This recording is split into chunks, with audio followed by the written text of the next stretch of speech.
Fala aí pessoal, nessa videoaula a gente vai falar sobre o teorema das quatro equivalências. Tá? Só que para falar desse teorema eu preciso primeiramente de duas definições. Tá? A primeira definição é de campo conservativo. O que é isso? Dizemos que F, né, que o campo F de D contido em Rn para Rn, com n variando de 2 até 3, né, n sendo igual a 2 ou igual a 3, é um campo conservativo se existir um campo escalar diferenciável φ de D contido em Rn para R, tal que o gradiente da φ coincida com o campo em D. O campo escalar φ de D contido em Rn para R é uma função potencial de F em D.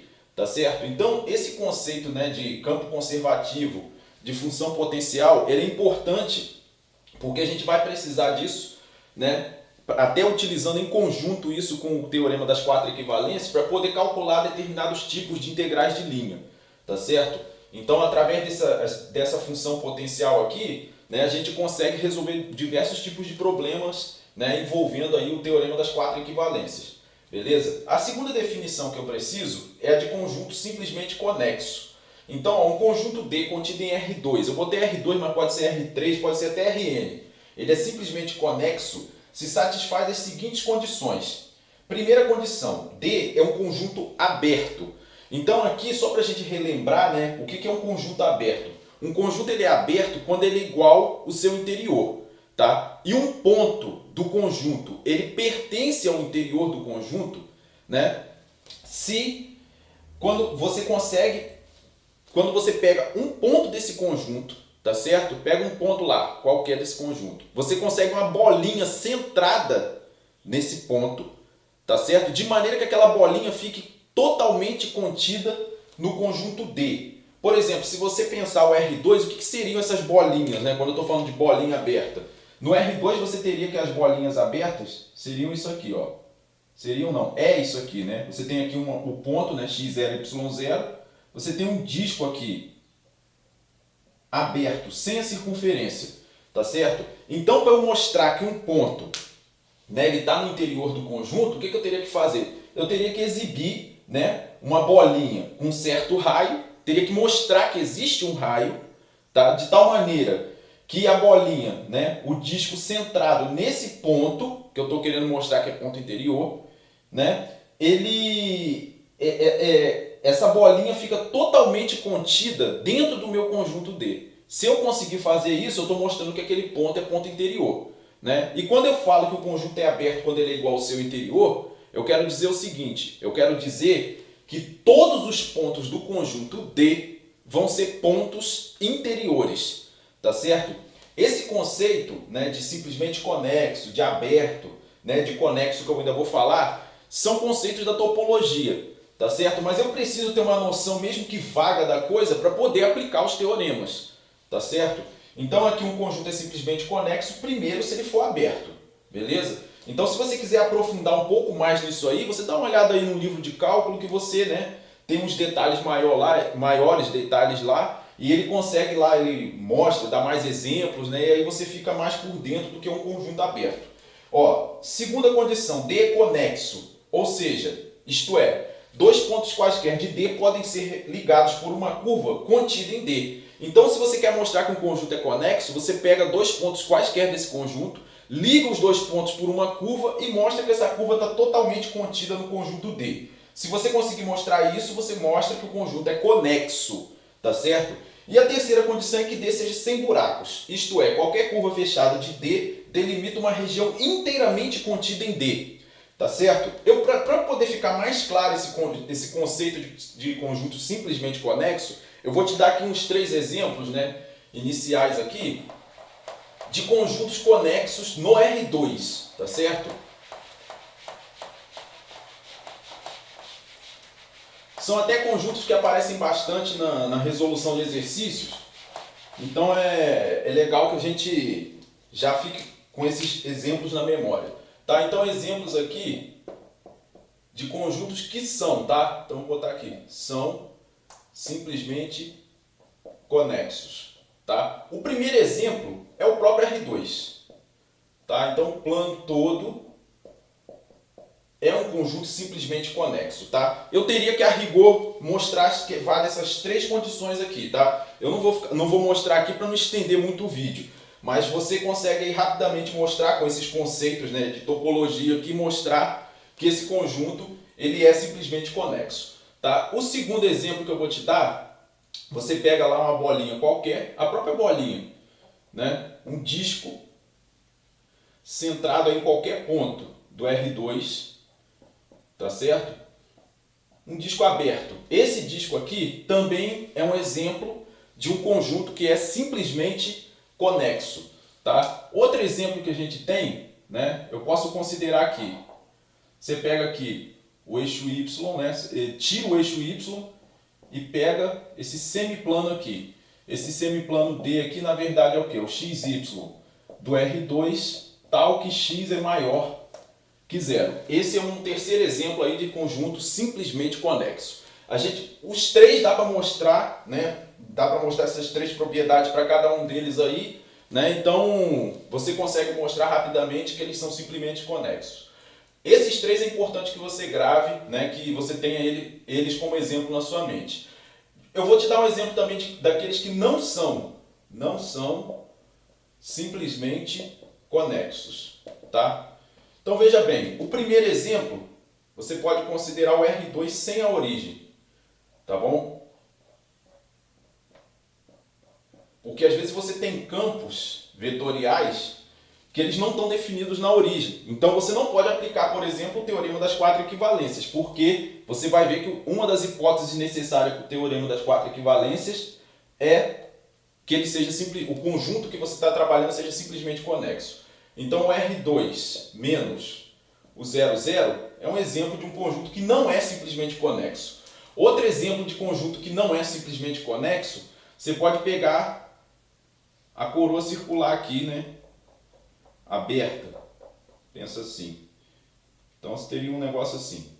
Se você pegar essa coroa circular aqui, tá? Você vai ver que isso daí é um exemplo de um conjunto que não é simplesmente conexo. Por quê, né? Aqui eu nem justifiquei, mas dá para justificar. Você veja facilmente aqui, que se você pegar aqui, né, uma curva C aqui, totalmente, né, contida em D, né, uma curva fechada delimita, qualquer curva fechada de D delimita uma região inteiramente contida em D. Se você pegar isso aqui, fica esse buraco aqui no meio, né, então ela não está totalmente contida em D, a região delimitada pela curva. Se você pegar essa curva C aqui, também você tem a mesma situação do anterior, tá? E um terceiro exemplo que você pode considerar, né, é o R2 menos o eixo X, por exemplo.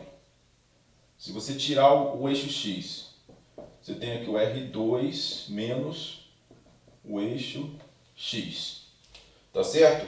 Esse daí também é um exemplo de um conjunto que não é simplesmente conexo. Por exemplo, vai falhar a segunda condição aqui, tá? Porque se você pegar um ponto aqui e você pegar um ponto aqui, você não consegue uma curva, né, totalmente contida em D sem, né, passar pelo eixo X. Então a segunda condição aqui de ser conexo vai falhar, beleza? Então ela não funciona para esse caso aqui, tá bom? Então a gente tem aí três exemplos de conjuntos que não são simplesmente conexos, tá? Você toma cuidado que tem gente que pensa que conjunto simplesmente conexo é só dizer que ele é sem buraco. Não é bem assim não, tá? Tem que satisfazer essas três condições aqui, tá certo? Então agora, né, eu vou apresentar para vocês o teorema das quatro equivalências e também de brinde eu vou apresentar o teorema fundamental do cálculo para as integrais de linha, tá certo? Porque ele é muito útil, né? Ele geralmente é utilizado em conjunto com o teorema das quatro equivalências para a gente calcular integrais de linha, beleza? Então vamos ao teorema. Então, pessoal, os dois teoremas são esses aqui. O primeiro né, que é de fato o teorema das quatro equivalências. Ele diz para a gente assim, ó, seja F igual a PQ, tá? Um campo, né, de D contido em R2 para R2. Eu estou enunciando aqui para R2, tá certo?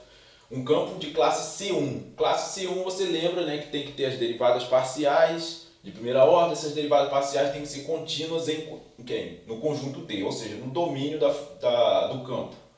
Se D contido em R2 é um conjunto simplesmente conexo, tá vendo? Por que eu falei de conjunto simplesmente conexo antes?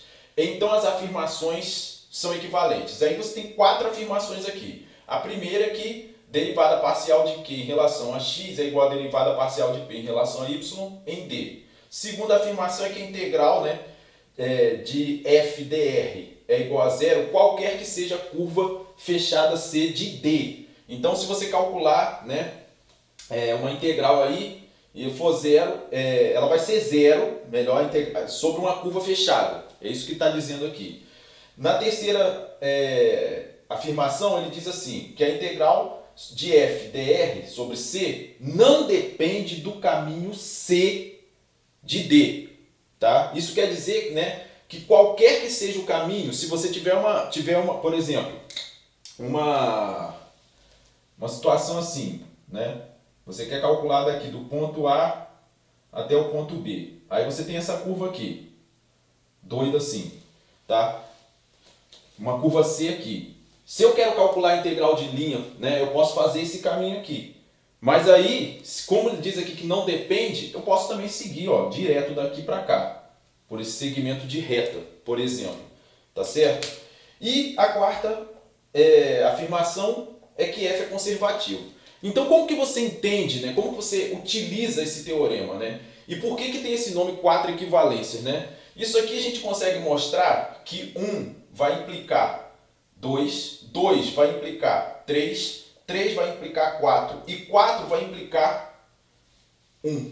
Tá certo? Então você faz esse ciclo aí. Então, dessa forma, por exemplo, o que é comum? Como que é cobrado uma questão utilizando o teorema das 4 equivalências? Ele pede, por exemplo, assim, ele te dá um campo, tá? E você vai verificar que o campo é de classe C1, no conjunto D, e que esse conjunto D do R2 é um conjunto simplesmente conexo. Aí você verificou essas duas coisas, tá? E aí o que acontece? Se você calcular a derivada parcial de Q em relação a x e a derivada parcial de P em relação a y, elas forem iguais dentro do domínio do campo, isso quer dizer, por exemplo, que o campo é o quê? Conservativo. Eu posso pular daqui do 1 para o 4 logo e dizer que o campo é conservativo. Tá? Da mesma forma, se isso aqui acontecer, eu posso dizer, por exemplo, que a integral vai independer do caminho C contido lá em D. Tá certo? E também posso dizer, né, que se tiver uma integral aqui, se eu calcular a integral, se isso aqui acontece, a integral de f é zero, né? Ou melhor, a integral de f vai ser zero se a curva que eu estiver trabalhando for uma curva fechada. Eu não preciso nem fazer a conta, tá certo? Se isso daqui for verdade. E por aí vai, tá? Se você mostrar, por exemplo, que o campo é conservativo, você tem isso aqui, tá? Eu posso brincar com essas implicações aí, né? Utilizando o teorema das 4 equivalências, beleza? E o teorema fundamental do cálculo para integrais de linhas, eu enunciei aqui por quê? Porque geralmente as questões que vêm de teorema das 4 equivalências, você usa esse teorema aqui para poder calcular as integrais de linha, logo em seguida. Então, ó, seja f de D contido em Rn para Rn, n pode ser 2 ou 3, um campo vetorial contínuo e conservativo tal que o gradiente da φ seja igual ao campo em D. Se C é uma curva em D com ponto inicial A e final B, então a integral de f dr sobre C vai ser igual a quem? Φ de B menos Φ de A. Percebe a semelhança aí com o teorema fundamental do cálculo, né, lá na sua segunda forma, né? Quem estudou cálculo 2 aí, cálculo 1, lembra disso. Tá? Então por isso que ele recebe esse nome, teorema fundamental do cálculo para integrais de linha, tá certo? Então para a gente poder, né, utilizar, a gente vai exemplificar, né, esses dois teoremas aí com exercício que caiu numa das avaliações presenciais aí do curso de matemática do CEDERJ. Beleza? Então vamos a esse exercício. Então, pessoal, esse exercício que eu trouxe para poder, né, aplicar o teorema das 4 equivalências é um exercício, né, que, conforme eu falei, ele caiu numa AP, né, numa avaliação presencial lá do curso de matemática do CEDERJ, foi no primeiro semestre de 2016. A questão fala assim: determine se o campo f de xy dado por ln de y² mais 1, 2xy sobre y² mais 1, com xy pertencente ao R2, é ou não conservativo em R2. Depois ele pede, calcule o trabalho realizado por F para deslocar uma partícula ao longo da curva C, parametrizada por. Então ele já dá a parametrização da curva. Tá? Essa segunda parte aqui, você poderia tentar calcular usando a definição de integrais de linha, tá? De campo vetorial. Poderia fazer assim, mas seria bem complicado, né? Até porque o campo aqui é um campo bem complexo. Então, a gente vai primeiro, né? A questão meio que te induz a fazer o seguinte. Você vai mostrar, é provável que esse campo seja conservativo. Tá? Se ele for conservativo, eu vou usar o teorema fundamental das integrais de linha para poder calcular, o teorema fundamental do cálculo, né, para integrais de linha, para poder calcular esse trabalho realizado pela força F aqui, que vai ser bem mais rápido. Tá? Então vamos verificar, né, se o campo é conservativo. Então vamos verificar se F é conservativo. Tá? Então, como é que eu faço para verificar se F é conservativo? Né? Se eu quero usar o teorema das quatro equivalências, né, o que eu vou fazer? Eu vou calcular aquela derivada, né, vou chamar esse cara aqui de P, vou chamar esse de Q, vou calcular aquelas derivadas parciais de Q em relação a X e de P em relação a Y. Então, ó, para isso, sejam P igual a quem? Ln de y² mais 1 e Q igual a 2xy sobre y² mais 1. Beleza? Daí, temos... O que eu tenho? A derivada parcial de Q em relação a x vai ser igual a quem? A derivada parcial em relação a x dessa função. 2xy sobre y² mais 1. Tá certo? Só que veja bem, 2y sobre y² mais 1 é constante, porque eu estou derivando em relação a x. Então eu posso pegar esse troço e passar para fora. Vai ficar 2y aqui sobre y² mais 1 e aqui fica a derivada parcial em relação a x da função x. Tá certo? Só vou derivar o x porque isso aqui é constante. Derivada de x em relação a x é 1. Então aqui vai ficar o quê? Isso aqui dá 1, vai ficar 2y sobre y² mais 1, beleza? Com isso daí eu calculei a derivada parcial de Q em relação a x, tá bom? Então aqui eu vou chamar isso aqui de 1, tá?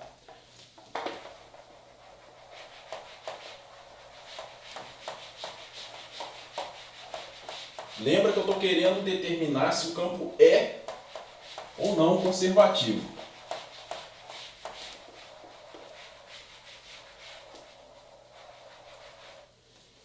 Bom, o que eu vou fazer agora? Vou calcular a derivada parcial de P em relação a y, tá certo? Só que P, então aqui vai ficar a derivada parcial de P em relação a y é ln de y² mais 1, tá certo? É uma função de y. Como que eu derivo o ln? Ln, né, eu pego 1 sobre o que está aqui, né, sobre o logaritmando. Então vai ficar, né, se aqui fosse u, ln de u. Quem é a primeira derivada de ln de u? 1 sobre u. No caso, u aqui é y² mais 1. Então vai ficar 1 sobre y² mais 1. Vezes. Por que vezes? É a regra da cadeia, porque eu tenho uma composição de funções, né? E aí eu tenho que derivar derivada parcial em relação a y de quem? De y² mais 1, tá certo? E daí eu tenho a derivada disso aqui vai dar quem? 2y aqui vai dar 0, então vai ficar 2y sobre y² mais 1, ok? 2. Então de 1 e 2, de 1 e 2, temos o quê? Que a derivada parcial de Q em relação a x é igual à derivada parcial de P em relação a y. Isso em quem?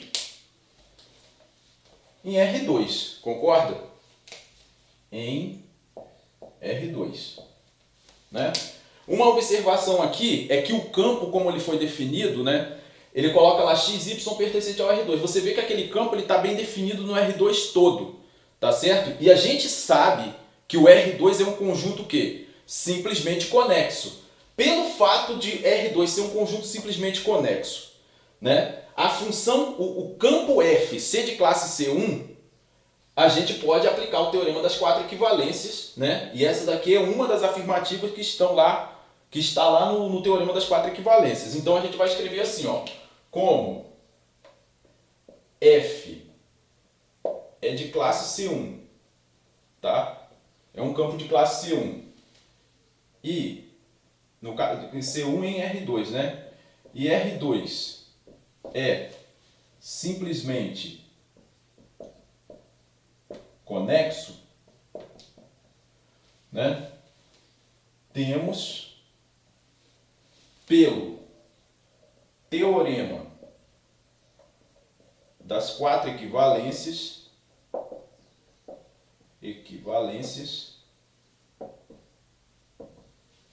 que o campo F é conservativo. Aí você vai falar comigo assim, ah, Davi, eu tenho que escrever esse troço aí, eu não posso simplesmente dizer que isso aqui é igual a isso, que já é conservativo? Eu aconselho a você a fazer desse jeito aqui, tá? Porque aqui você está mostrando que você conhece as hipóteses do teorema das quatro equivalências, tá? Então F tem que ser de classe C1 no domínio do campo, que é R2, tá certo? E R2 é um conjunto simplesmente conexo. Pelo fato de ser simplesmente conexo, eu aplico o teorema das quatro equivalências e mostro que essa afirmação aqui implica nessa, ou seja, F é um campo conservativo, beleza? Então mostramos aí, né, verificamos que de fato F é um campo conservativo.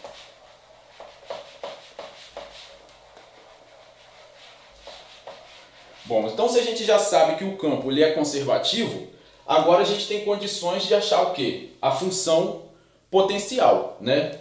Então a gente vai encontrar essa função potencial, tá certo? E vai aplicar o teorema fundamental do cálculo para as integrais de linha, beleza? Então, ó, como F, continuando, né? Daí, como F é conservativo, existe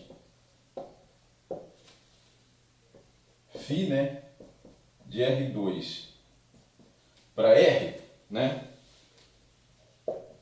tal que, né, o campo escalar, né, de R2 para R, tal que o gradiente da φ coincide com quem?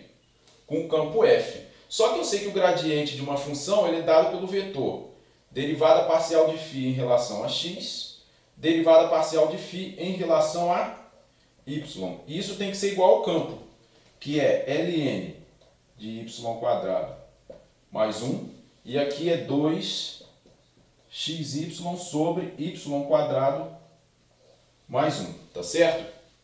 Então eu tenho isso daqui, né? O que eu vou fazer? Vou igualar esses vetores e vou em busca agora da minha função potencial, beleza? Determinando essa função potencial, eu uso o teorema fundamental do cálculo para as integrais de linha para poder determinar o valor do trabalho que ela me pediu, que a questão me pede, beleza? Então agora a gente vai partir para o cálculo dessa função potencial. Então, para poder determinar essa função potencial, né, eu vou fazer a igualdade entre os vetores, e aí eu tenho o seguinte, né? Daí, o que eu vou obter? A derivada parcial de φ em relação a x vai ser igual a quem? ln de y quadrado mais 1. Esse daqui é a minha primeira igualdade. A segunda igualdade que eu vou obter é que a derivada parcial de φ em relação a y é igual a quem? 2xy sobre y quadrado mais 1. Essa é a segunda equação que eu obtenho. Tá? Qual é a ideia aqui? Eu quero encontrar, tem em sua mente que você quer encontrar a função potencial, a função φ de xy. Para isso, o que a gente vai fazer? Vamos olhar primeiro para essa equação aqui. Vamos fazer o seguinte, vamos integrando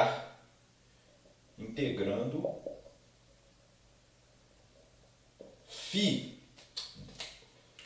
vamos integrar, melhor dizendo, integrando I em relação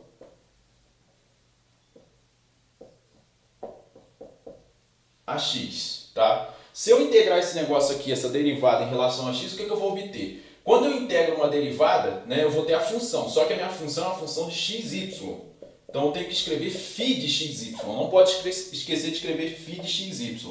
Isso vai ser quem? A integral do ln de y² mais 1 dx.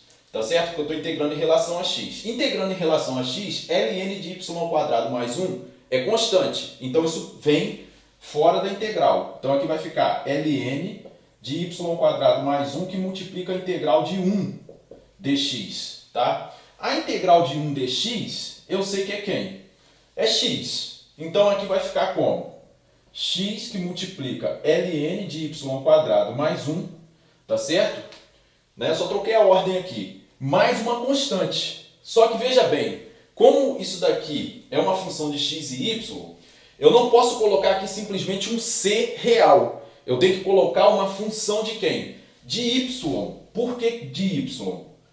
Porque se eu derivar uma função de y em relação à variável x, né, eu tenho zero, tá certo? Então aqui você não pode esquecer de botar a função de y quando você integra em relação a x. Coloca uma f de y aqui, beleza? Eu já estou quase achando minha função potencial. Só falta eu saber quem é esse f de y.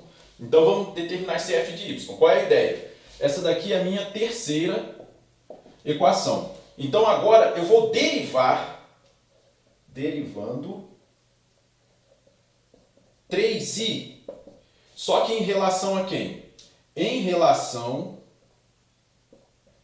a y, tá? Eu não posso derivar em relação a x, porque se eu derivar em relação a x eu volto para cá, ó, tá? Aí eu não ganho nada.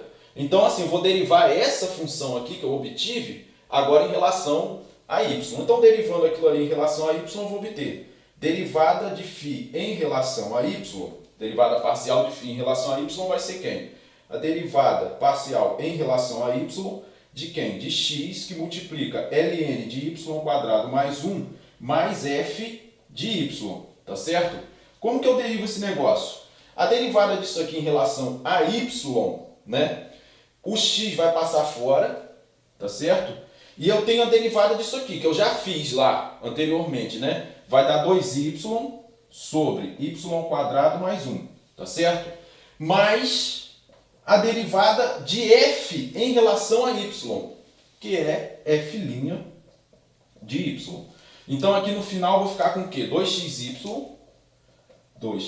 sobre y² mais 1 mais uma f' de y. E aqui eu vou obter a minha quarta equação, beleza?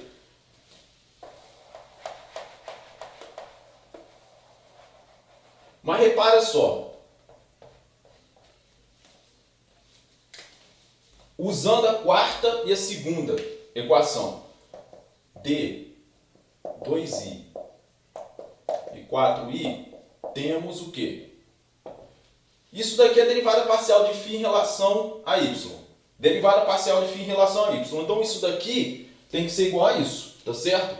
Então eu vou obter 2xy sobre y² mais 1 mais f' de y igual a 2xy sobre y² mais 1. Tá? Essa igualdade aí eu obtenho trabalhando a equação 2 e a equação 4. Beleza? Como esses dois camaradas são iguais, eu vou cancelar. E daqui eu vou concluir que f' de y é igual a quem? A zero. E aqui eu penso no seguinte, se f' de y é zero, é porque f de y é uma certa constante. Aqui é um k mesmo real, concorda? Porque se eu derivar f de y em relação a zero, calcular f' de y, eu vou obter zero. Então f de y é k. Portanto, a função potencial é... Quem é minha função potencial? Minha função potencial não é φ de xy? Φ de xy igual a quem? X que multiplica ln de y² mais 1 mais f de y, que eu sei que é k. Beleza? Então essa é a minha família, na verdade, de funções potenciais, tá certo? Então essa daqui, para ser mais preciso, né, se a gente quiser aqui, a gente só precisa de uma. Então aqui eu faço, geralmente a gente faz o quê? O K igual a zero. Então, ó, para K igual a zero, temos quem? Φ de xy igual a x vezes o ln de y ao quadrado mais 1, tá? E aí, para que eu estou achando essa função potencial? Para poder usar o teorema fundamental do cálculo para as integrais de linha, tá certo? Por quê? Eu quero calcular, você lembra lá que ele pediu para calcular o trabalho, né? Então, ó, queremos W igual a quem? Integral sobre C de f dr, tá certo? A gente sabe isso daqui porque isso daqui já foi estudado antes, né, na parte lá de integrais de linha de campo vetorial. Então a gente já tem essa familiaridade com esse conceito aqui da física, tá certo? Então o trabalho é dado por essa fórmula aqui. Só que a gente sabe também que ele deu a parametrização pra gente, ele disse que R de T era quem? R de T é T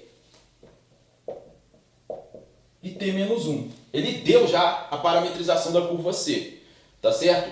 Com T variando de quem? T variando de 0 até 1. Então eu tenho que descobrir quem é o ponto inicial e o ponto final para usar, tá? Usar o teorema fundamental do cálculo para as integrais de linha. Como que eu descubro esses pontos? Ó, vou fazer R de 0, tá? Como t é menor que ou igual a zero, né? Então para t igual a zero você tem o ponto inicial, de onde, né, a partícula sai. Então você tem aqui, ó, para t igual a zero você vai ter 0 e menos 1. É só fazer t igual a zero. E r de 1, quem é? R de 1 vai ser 1 e 1 menos 1 que dá 0, tá certo? Então aqui, ó, você tem o ponto inicial e aqui você tem o ponto final, beleza? Sabendo disso, né? Então vou escrever aqui, pelo TFC para integrais de linha, o que eu vou obter? Esse trabalho ele vai ser dado por quem? Φ de R1, que é o ponto final, menos Φ de R de 0, que é o ponto inicial. Então daqui eu obtenho o quê? Só aplicar Φ, R de 1 é 1, 0, e R de 0 é quem? 0 menos 1, tá certo? O resultado disso aqui vai ser o quê? É só substituir x igual a 1 e y igual a 0. Então vai ficar x igual a 1, ln de 0, y igual a 0 vai zerar aqui, vai ficar ln de 1, tá? Menos φ de 0, 1, x igual a 0, vezes o ln de quem? Y igual a menos 1, vai ficar ln de menos 1 ao quadrado, vai dar 1 mais 1, 2. Tá? Então isso aqui vai dar quanto? 0, e isso aqui vai dar 0. Resposta, 0 unidades de trabalho, beleza? Vê que é uma mão na roda saber esse teorema fundamental do cálculo para as integrais de linha. A gente encontrou a função potencial, que não é tão difícil de encontrar assim. Achou a função potencial, aplica a função potencial aqui para o cálculo do trabalho. Beleza? Uma outra forma, como eu falei inicialmente, era você tentar calcular usando a definição. Só que não é jogo. A gente já sabe que a função é conservativa. Se ela é conservativa, ela admite uma função potencial. Sabendo essa função potencial, eu uso o teorema e chego numa boa aqui, que a resposta é quem? 0. Beleza? Então eu espero que vocês tenham gostado do vídeo, tá? Que tenha ajudado vocês de alguma maneira.